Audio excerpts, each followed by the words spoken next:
together here in your house to bring honor and glory to you. We just ask that you continue to pour out your blessings upon this church, that we may continue to reach out to the surrounding community. Please be with all those on our prayer list. Just bless them, heal them, strengthen them, and comfort them. Please bless this money we're about to receive to further your kingdom. In your heavenly and holy name we pray. Amen.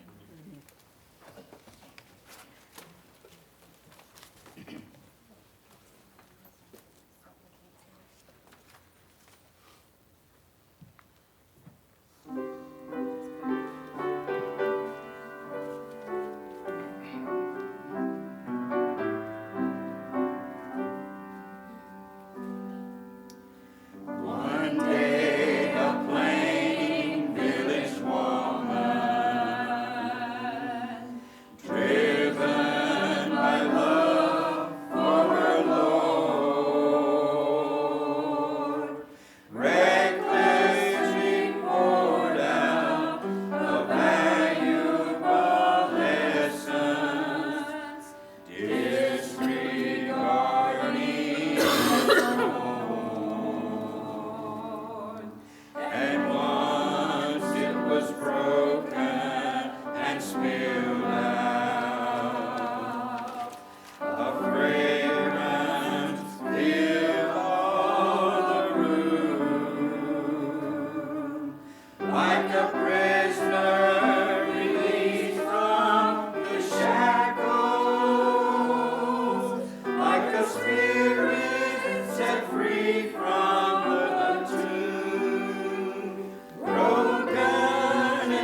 excited. I am looking forward to seeing this as much as you are. Jill, and I just want to thank Chris and Ryan and Brady for you. You don't know how much your mom missed you. I think that was part of her hardest task. She said, I've never been away that long from those guys. And Ryan, thank you guys for your sacrifice. Part of that song we just sang was In Sweet Abandon. One of the things I want to get that I believe the Lord wants to share out of this, if you will go to the edge of your comfort zone in obedience to God, you will find a reward that you could not have thought of. In Sweet Abandon, several times we got into these little Honda motorcycles that had the cart, and they were flying around, and it's like no rules or rhyme or reason to the whole thing. And I'm thinking, and of course I'd look over there and I'd see Jill and Brittany, I'd say, well, if they can hang with this, I can too. And so I just want to encourage you to, if God can use us in that situation, He can use you in whatever situation. And I do hope that out of this, several, maybe once a year, we take a group, especially our graduating seniors from high school. But without further ado, I want to thank Jill and Brittany for coming and turn it over to them. You have total liberty. I just want to thank you for having us. This is, I teach high school biology, so I'm used to talking to teenagers, so this is a little out of my comfort zone, but I'm going to try. I know Brittany's I'm used to talking to little kids because I'm a pediatric nurse. So.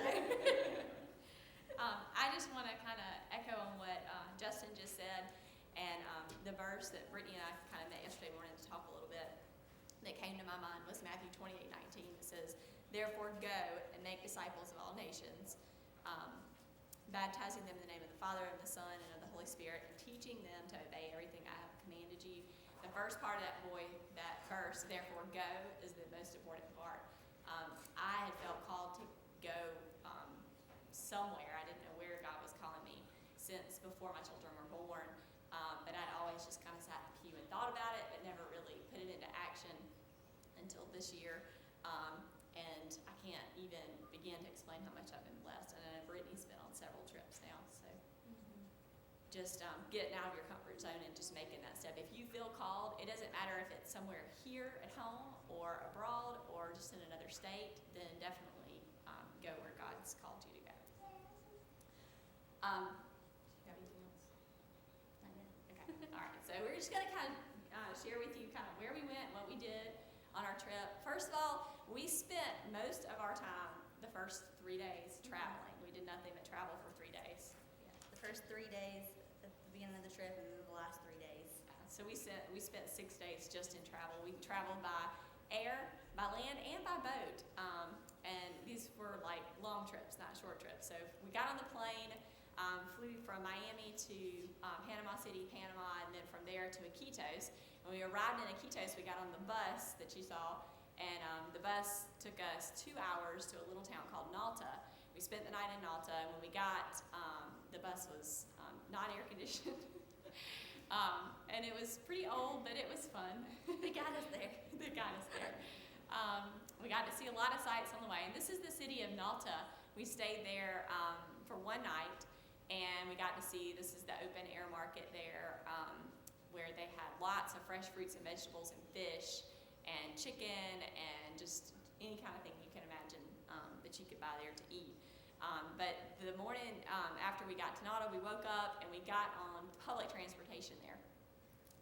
That was interesting. Yeah, these are the boats, the public transportation boats. The one on the left is the one that we took. It's called the Sonia, was the name of the boat. The one beside it is the Titanic, and we were glad we were not on the Titanic. Yeah. The boat is huge, and just to give you an idea, we were on it for about 8 hours. Yeah. Something like that. On a boat that traveled not very fast at all. And you could hang your hammocks on it to sleep. I mean, because what else are you going to do for 8 hours? And generally, they could put about 15 hammocks on it. And it was so crowded the day we went down the river that there was about 31. So hammocks were, you can kind of see in the picture, on top of each other. And people from the villages had traveled to the city because there was a festival there that day, and the night before. And so everybody, the day we left, everybody was on the boat going back to their villages, and they had all the things they had bought in the city with them. So there's just stacks and stacks of boxes underneath our hammocks, and then the hammocks are, like she said, stacked on top of one another. We had to take turns taking naps in our hammocks. Like Brittany would sleep for a little while, and then I would sleep for a little while.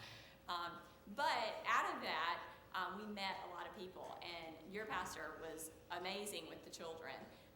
He would talk to any of them and gave out the salvation dolls. And these are a couple of the kids that he met on the boat. He would draw pictures with them, and obviously there was a little bit of a language barrier. We did not have. We had 3 people with us that could interpret for us, two officially, but they couldn't be with all of us all the time. So there were times when we were alone with people where we couldn't really speak to them, but you could do things like draw pictures with them. And he gave out the salvation dolls and the dresses that your church had provided, and the kids would just smile and light up. And I saw several parents reading the scriptures, which were written in Spanish, to the children afterwards. So that was really kind of neat to see. And then finally, after this 8-hour boat ride, we arrived in this village. And at the time, we really weren't sure what we were going to do next. It was sort of a day-by-day basis. The plan was to go further up the river to some tribes that Jenny had not visited before. Well, the water was very low, and you can kind of see in this picture a little bit where the water line is. The top of that bank's probably about 30 or 40 feet high. The top of the bank is where the water is during the high water season, and the villages are pretty much flooded at that time. So the water was really low when we got there, and we couldn't go as far as we really wanted to. So this is Lisboa, which is the village that we stayed in for the remainder of the week. And it turned out God had plans for us there. There was a mission building, the one with the blue top, that had been built by, it's a Romanian church in Chicago.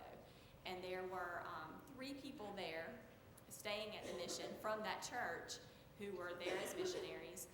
And but they weren't even from Chicago. One was from Romania, and the other 2 were from Romania.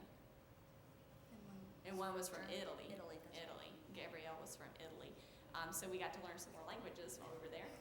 Yeah, there was a lot of languages going on. And so we get there, and this is our little mission house. Well, there are no walls inside the mission. There's a big kitchen in the back, and then there are these little cubicles on the side that we could hang our hammocks in, and that's where we hung our hammocks to sleep. Brittany and I were in one little cubicle together. We were just thankful to have a roof, pretty much. But it was open air, so like at night you could hear the bats fly in to eat the mosquitoes and things, which we were kind of thankful for because the mosquitoes were pretty bad at night. Yeah. The picture in the bottom left, that's Betty. Betty was the first person from Lisboa to greet us when we got there. She came right up into the mission and started looking through our bags and just talking in Spanish just fast as she could. And we learned a lot about Betty later on. Her mother came to know Christ and was actually my pastor, Josh McClendon, was able to disciple her mother some while we were there. But Betty followed us around pretty much all The week. whole time. Yeah. And you never know, until you get to a place like this, how much rain is essential, or can be a very good thing at times and then a very bad thing. It's a huge part there. So the first day in Lisboa, after we got unpacked the night before, we slept in our hammocks that night. And so we get up the next morning, and we've kind of become a little bit more familiar with what Lisboa was like. We had the well there in the top left corner. That was the water we used to bathe and to wash our clothes. The city, there's sidewalks in every village. It didn't matter how far from the city we got. They had poured sidewalks, which was kind of strange because they're all underwater most of the year. And then that morning we woke up and we did some medical missions. We did some medical missions in each village, but it was really cool to, at least because I'm a medical person, from a medical standpoint, just looking at how there are things that are so contagious in each village. Each village had one particular thing that was going on, whether it was something like pink eye or bronchitis or a parasite. It was just really cool to see that. But they welcomed the medicine because a lot of them had never even had, Tylenol before. So a kid that had a fever felt so much better just after one dose of Tylenol. It was amazing. And I was not, I'll share with you that after the first couple of nights in Lisboa, we kind of sat around at night and we would talk about our highs and our lows for the day. And I had a really bad night one night. I was really kind of discouraged at that point. We were with 3 pastors who know how to bring people to Christ, and then Brittany, who is, you know, an amazing nurse, and she could help these people in their physical ailments. And then I'm sitting there thinking, you know, these people don't need to know biology. You know, why am I here, kind of thing. But I knew God had called me there, and so one of the things that I did while I was there was I love children. And so the picture there, you can see we were making balloon animals one morning, and the kids would just, as soon as you brought something out as simple as a balloon, the kids would just kind of flock to you. So we were making balloon animals, and then we had taken some bubbles with us. They loved the bubbles, so I learned how to say blow in Spanish, sopla, sopla. So we would do little things like that, and the kids would just come, and I couldn't speak to them a lot in Spanish, and so I really didn't get an opportunity those first couple days to say much to them other than just to make them happy. But on the second or third day we were there, I kind of realized, you know, that God had put me there for that reason. This is a village that the day after, that same day we treated in Lisboa, that afternoon, because there weren't many people in Lisboa, that afternoon we went to a village called San Juan de Lagonia. And this was a village Jimmy had been to before, and his church had actually donated, I believe it was his church, had donated 40 Bibles. No one in this village had a Bible. They have a church building that they're in the progress of building, and they have a very young pastor, which was nice because you knew he would be there for a while, but they didn't have any Bibles. One of the needs there, I think, more than anything, is just for them to understand how to use a Bible. We take for granted, I mean, I can't tell you how many Bibles I have in my home, but we take for granted that we have that as a resource, and how often do we even open it? They don't even have a Bible to look at, but they have this desire to read God's Word and to know more about Him, and that was just, and it's a New Testament. It's not even the Old and New Testament version. It's a New Testament, but they were just so grateful to get that. That's the picture at the top of the pastor and his wife, and I guess some of the not elders, but other men in the church. We gave them the Bibles that day, and then the picture at the bottom is a group of the believers that are there in the village. But that's the church building that they're in the process of building. You can see it's not complete, it's just got a roof over it right now. And pastors, not only was the pastor the leader of the church there, but they were pretty much the leader of the entire village. So they played a really integral part there. And then a lot of them we found also that the churches were run down, or there wasn't a church, which they were, you know, kind of using maybe as an excuse to not meet. So we found that out a lot also. We tried to explain to them that even if they didn't have the church building, they could go to someone's home and meet. That's sort of something I know my pastor has on his heart, is to go back to the same village and visit the villages around it as much as we can, because, you know, the Bible doesn't just say go, it says make disciples. So we want to teach them how to teach themselves and how to teach others, not just give them a Bible and say we'll see you later kind of thing. That Saturday, we woke up, and this was the day we were going to go to the villages and start really doing our medical mission. We were hoping to see around 100 people a day. Well, we woke up and Brittany wasn't feeling very good. And so we were going to have to stay. Jimmy came to me and said, what do you want to do? And I said, well, I'll definitely stay with Brittany. So our female interpreter, Victoria, said she would stay with us. So the 3 of us stayed in Lisboa, and all of the pastors went out to visit the 4 villages that Jimmy had never been to before. They were only like a 10 or 15-minute boat ride from Lisboa. He didn't even know they existed. It's just so crazy how this river is so big and so long, and there are hundreds of villages along the way. I mean, you could not even begin to visit every village there. It's just unbelievable how many there are. But the pastors went out that morning, and they were going to visit the different villages to decide what the needs were and what we would go back and do on Monday and Tuesday. And so I really can't tell you a lot about what the pastors did that day, because Brittany and I were in a different place. So this is sort of what our day looked like on Saturday. So we started in our beautiful bathroom, which was fully functional.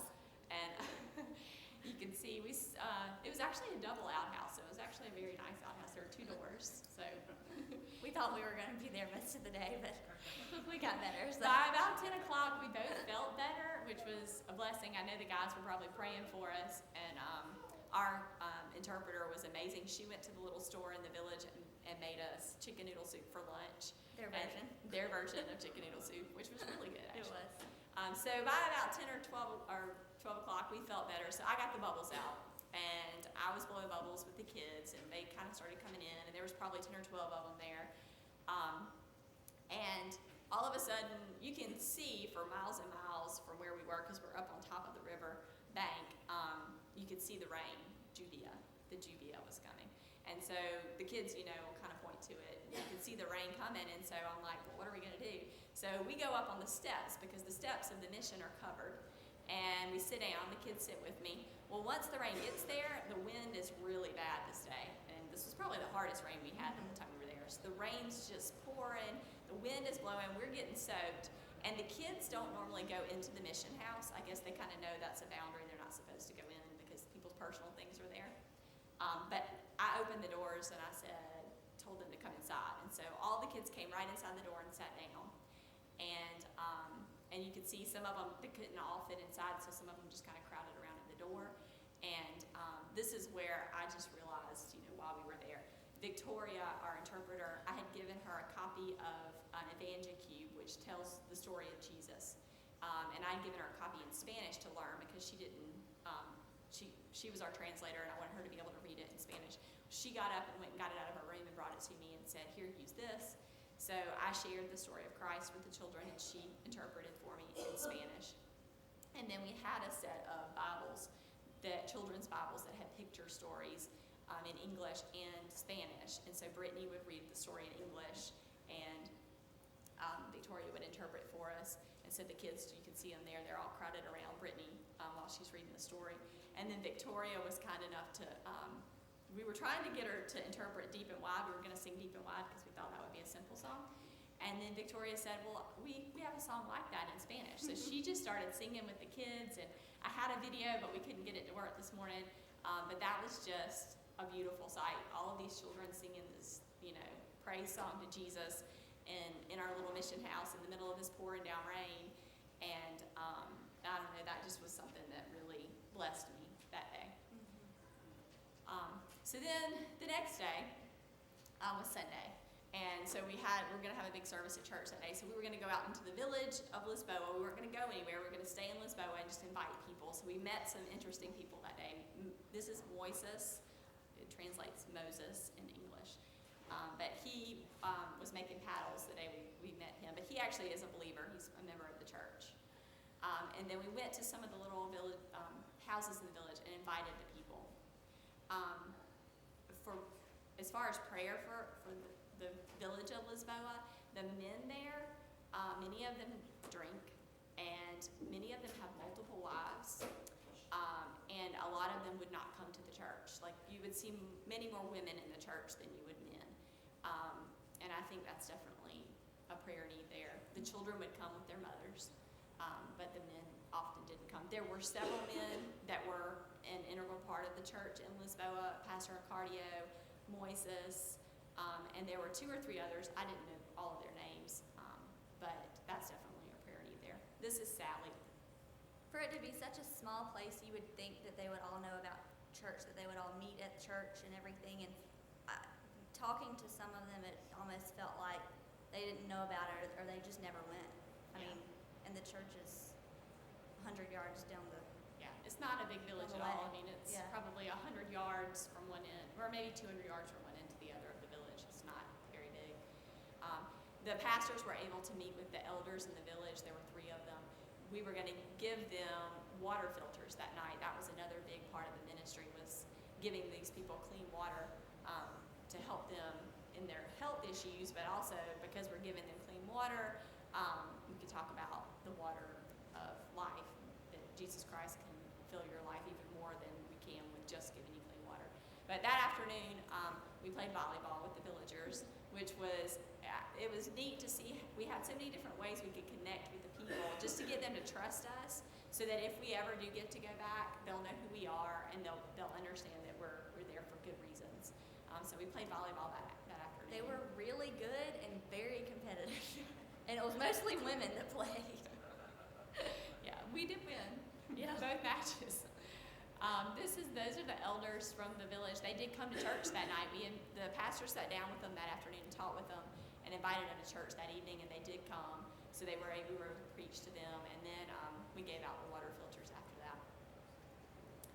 But we just made so many relationships in Lisboa. That was just a really neat thing. This is my pastor, Josh McClendon, and that's Betty again, and her sister, Andrea.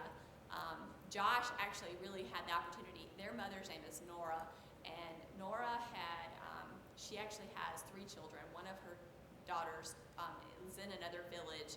She's older, and she sent her to school in another village.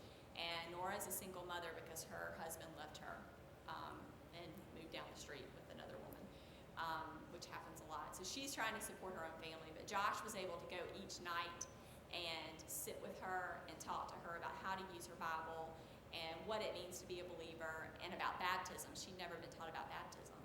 And so Josh actually had the opportunity to baptize her that Tuesday before we left.